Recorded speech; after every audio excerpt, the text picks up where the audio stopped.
Toby's Triumph. It was a beautiful autumn day on the island of Sodor. It was time for the harvest festival. All the engines were busy. They puffed across the island with their harvest festival deliveries. The Fat Controller came to Tidmouth with news of an exciting special. Allicia Botti was arriving to give an open-air concert at the picnic fields. Toby and Henrietta, you are to collect Allicia Botti and take her from the airport to the picnic. Remember, Toby, boomed the Fat Controller, Miss Botti is a very special passenger. I am relying on you to do a very good job. Thomas and Percy were excited for their friend. "I've never taken a very special passenger before," said Toby. "You take passengers all the time," tooted Thomas. "But not very special ones. I'm worried I'll make a mistake." As he and Henrietta were cleaned and polished, Toby was still worrying. And later, when the refreshments lady laid out a very special tea, Toby worried even more. As Toby puffed out of Marron Station, he was so busy worrying he forgot to slow down. Toby took the bend too fast. Henrietta rocked this way and that. The tea was spilt. Then Toby made another mistake. He was still worrying. He didn't see the red signal until the very last moment. He screeched to a stop. Henrietta biffed into him. All the cakes fell onto the floor. Just then, Percy puffed past pulling vegetables. "Hello, Toby!" he peeped happily. But Toby didn't hear him. He was too busy worrying about his very special passenger. Toby puffed under a bridge. The children waved, but Toby didn't see them.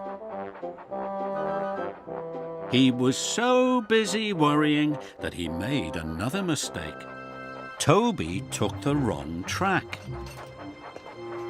He rattled down an overgrown branch line. It was lumpy and bumpy, dusty and dirty, and the branches and bushes had covered them both in leaves.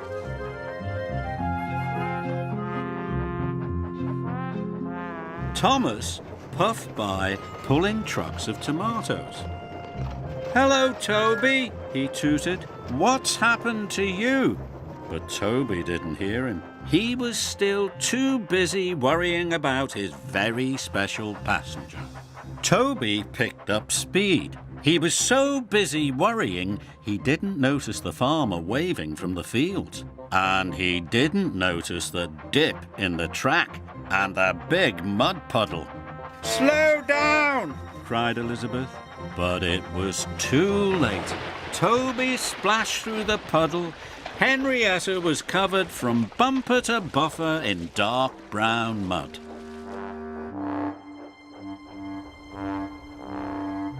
Toby arrived at the airport. When Allicia saw Toby and Henrietta, she was very upset. "I can't arrive at the picnic on such a dirty train," she cried. "What would my public say?" Toby was so worried he didn't know what to do.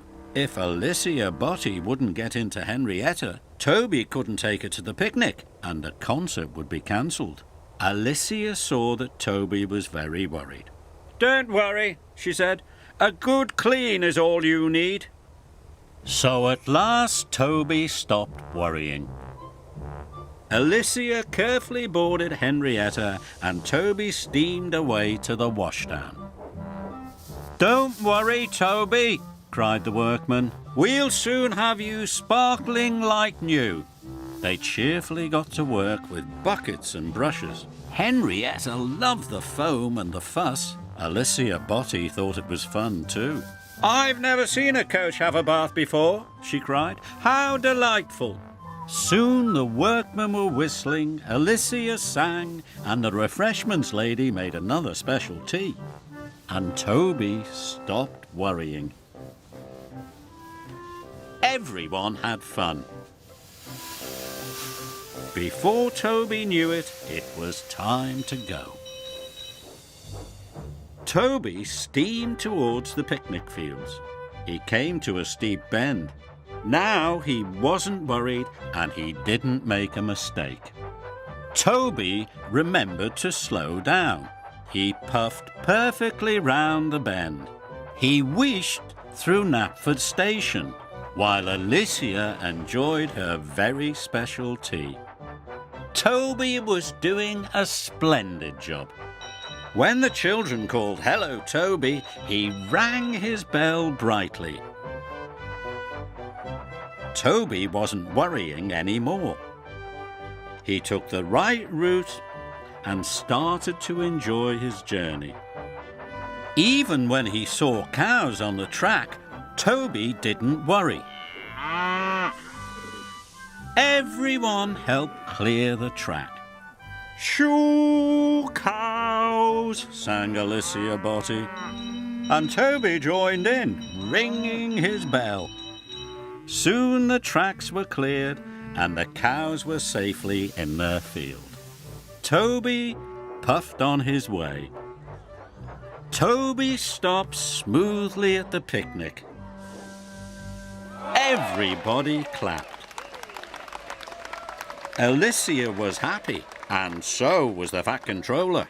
"Toby, you have done a very good job," he said. Toby was pleased. He wouldn't worry about taking special passengers ever again.